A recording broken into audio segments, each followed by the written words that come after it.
Kisah Nabi Muhammad Sallallahu Alaihi Wasallam, lahirnya Nabi terakhir.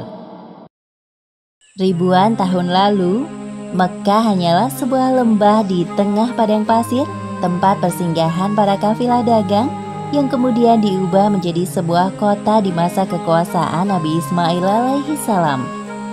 Kota Mekkah juga menjadi saksi atas lahirnya Khatamul Anbiya, penutup para nabi.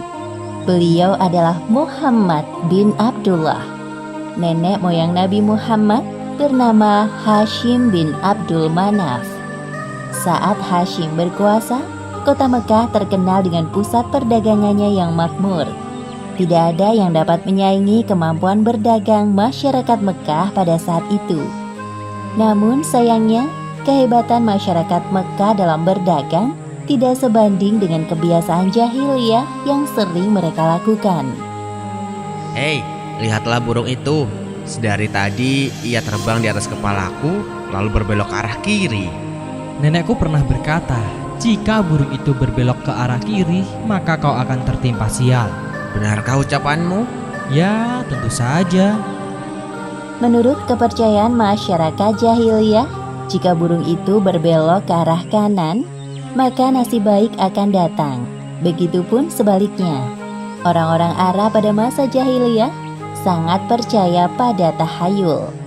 Kebiasaan jahil lainnya adalah tentang penyembahan berhala. Awal mula penyembahan berhala di kota Mekkah ketika seorang bernama Amr bin Luhai membawa sebuah berhala besar bernama Hubal dari Syam. Lalu diletakkan berhala Hubal itu di sekitar Ka'bah dan ia menyuruh orang-orang menyembahnya. Ayo cepat, bawa kemari minumannya. Kerongkonganku rasanya kering sekali. Sabarlah sebentar kawan. Bagaimana kalau kita berjudi sambil minum-minum? Tawaranmu sungguh menggiurkan. Tentu aku tidak bisa melewatkannya kali ini. Hei, kamu yang duduk di sana, panggil para penari untuk menghibur kami. Tidak hanya berjudi dan minum arak, pencurian, perampokan juga hal yang sering terjadi. Sasarannya orang asing yang mereka temui di jalan. Hei kau, cepat turun dan serahkan semua harta yang kalian bawa. Mulai saat ini, kau dan istrimu adalah budak di rumahku. Kalian berdua jangan sekali-kali berani melawanku, atau nyawa kalian melayang. Tak terasa tahun demi tahun berlalu dengan cepat.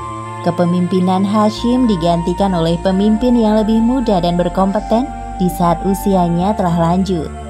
Sebelum beliau meninggal, Hashim mewariskan banyak sekali harta kepada Abdul Muthalib.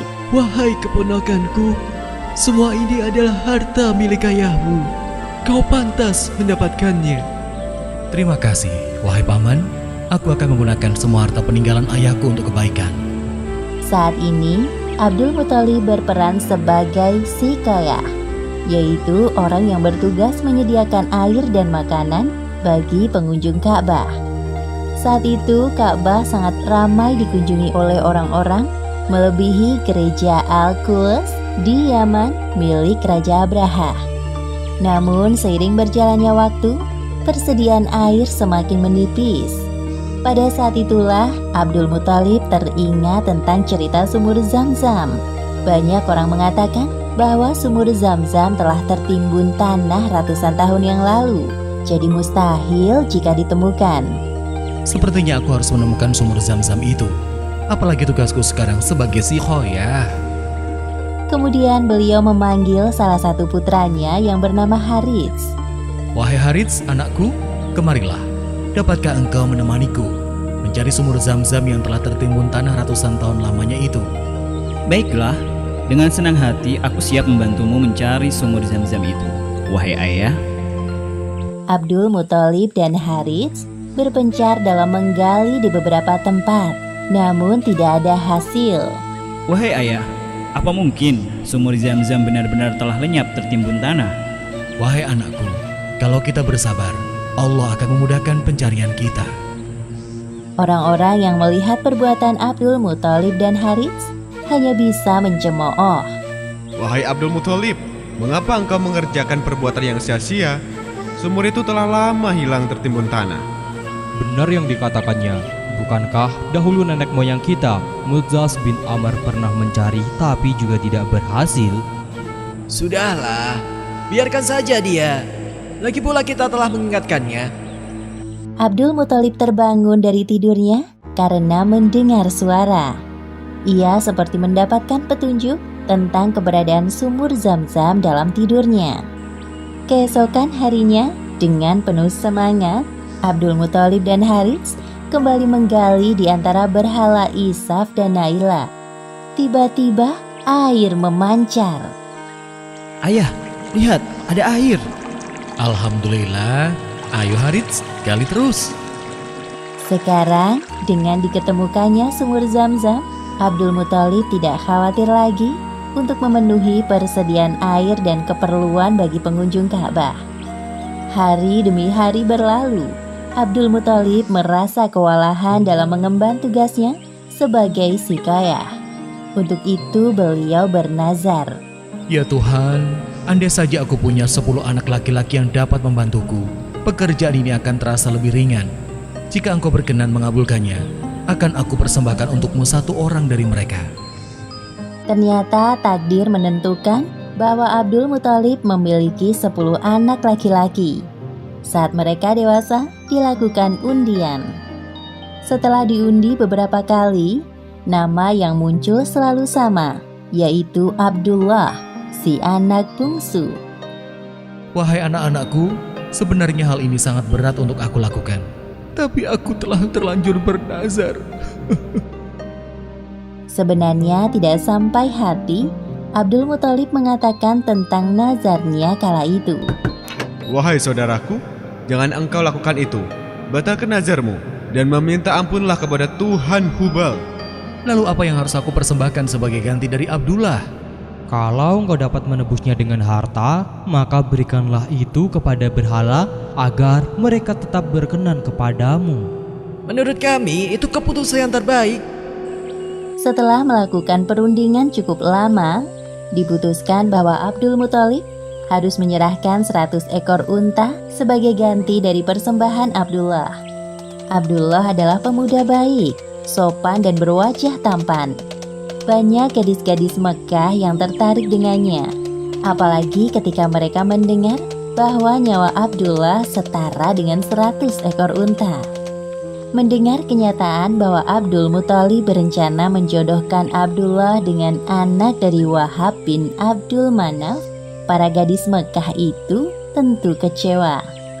Allah Subhanahu wa Ta'ala telah menentukan jodoh Abdullah dengan Aminah, gadis yang memiliki nasab yang paling baik di kalangan suku Quraisy. Akhirnya mereka berdua menikah. Wahai istriku, musim semi telah tiba. Ini tandanya aku harus melakukan perjalanan dagang ke Syam. Pada saat itu, Aminah sedang hamil muda. Jika itu memang kewajibanmu, pergilah wahai suamiku. Meskipun sesungguhnya aku sangat berat untuk melepas kepergianmu. Simpan kekhawatiranmu, wahai istriku. Aku sekarang ini harus bekerja keras untuk calon bayi yang ada di dalam kandunganmu ini. Keesokan harinya, Abdullah berangkat bersama kafilah dagang yang lain. Aminah melepas kepergian suaminya dengan doa. Perjalanan dagang Abdullah berjalan lancar. Dalam perjalanan pulang, Abdullah singgah di Madinah untuk menemui sanak saudara dari ibunya.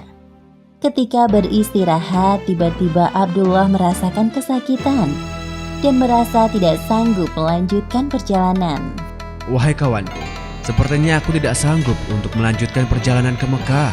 Tolong sampaikan kabar tidak baik ini kepada ayahku. Baik, wahai Abdullah, aku akan menyampaikannya kepada Abdul Muthalib sesampainya di Mekah. Ketika berita itu sampai ke telinga Abdul Muthalib, beliau segera menyuruh anak sulungnya, Harits, untuk melihat kondisi Abdullah dan mengajaknya untuk pulang ke Mekah. Namun setibanya Harits di Madinah, Abdullah telah meninggal beberapa saat sebelum kau datang, wahai Harits. Inna lillahi wa inna ilaihi roji'un. Semua anggota keluarga Abdul Muthalib berduka mendengar kematian Abdullah. Tentu saja Aminah lebih berduka karena kehilangan suami yang sangat dicintainya. Wahai bayi yang ada dalam perutku, semoga kelak engkau tumbuh menjadi orang yang bermanfaat bagi sekitar, seperti mendiang ayahmu, walaupun kalian belum sempat bertemu. Abdullah meninggalkan warisan berupa beberapa hewan ternak dan seorang budak perempuan bernama Ummu Aiman. Pada tahun kelahiran bayi Muhammad, terjadi peristiwa penyerangan yang dahsyat oleh Raja Abrahah dari Yaman. Saat itu Mekah dipimpin oleh Abdul Muthalib. Raja Abrahah berniat untuk menghancurkan Ka'bah karena merasa iri dan tersaingi dengan kemasyhuran Ka'bah. Namun Allah Subhanahu wa Ta'ala menggagalkan penyerangan Abrahah beserta pasukan gajahnya. Tepatnya pada hari Senin, tanggal 12 Rabiul Awal tahun 571 Masehi, Aminah melahirkan bayinya. Seorang bayi laki-laki tampan dan bersinar terang. Semua keluarga besar bersuka cita dengan kelahiran Muhammad, seolah-olah Abdullah hadir kembali di tengah-tengah mereka. Kehadiranmu mengingatkanku pada ayahmu. Sungguh, memandang wajahmu mengingatkanku akan ayahmu, wahai cucuku. Dengan penuh sukacita, Abdul Muthalib menggendong cucunya untuk bertawaf di Ka'bah. Ya Allah, terima kasih atas hadiah terindah ini. Aku sangat bersyukur atas kelahiran bayi ini. Akan kuberi nama dia Muhammad. Setelah lewat 7 hari, Abdul Muthalib menyembelih unta sebagai ungkapan rasa syukur atas kelahiran bayi Muhammad. Wahai Abdul Muthalib, siapakah nama bayi ini? Aku memberinya nama Muhammad. Semoga kelak bayi ini menjadi orang yang terpuji dimanapun ia berada. Aminah memandang bayinya dengan perasaan bahagia, seperti doa yang selalu ia panjatkan. Allah Subhanahu wa Ta'ala telah menakdirkan Muhammad menjadi orang yang berpengaruh dalam mengubah sejarah dunia. Seperti yang disebutkan dalam Al-Quran, Surat Al-Anbiya ayat 107.